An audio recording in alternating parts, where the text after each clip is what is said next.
بے شک انسان پر زمانے میں ایک ایسا وقت بھی آ چکا ہے کہ وہ کوئی قابل ذکر چیز نہ تھا. ہم نے انسان کو ملے جلے نطفے سے پیدا کیا تاکہ اسے آزمائیں، تو ہم نے اس کو سنتا دیکھتا بنایا. یقیناً ہم ہی نے اسے رستہ بھی دکھا دیا. اب خواہ شکر گزار ہو خواہ ناشکرا. بے شک ہم نے کافروں کے لیے زنجیریں اور طوق اور دہکتی آگ تیار کر رکھی ہے. جو نیکوکار ہیں وہ ایسی شراب پیئیں گے جس میں کافور کی آمیزش ہوگی. یہ ایک چشمہ ہے جس میں سے اللہ کے بندے پیئیں گے اور اس میں سے چھوٹی چھوٹی نہریں نکال لیں گے.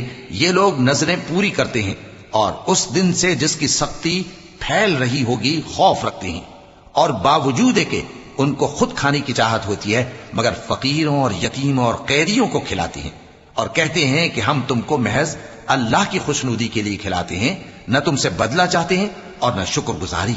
ہم کو اپنے پروردگار سے اس دن کا ڈر لگتا ہے جو چہروں کو بگاڑنے والا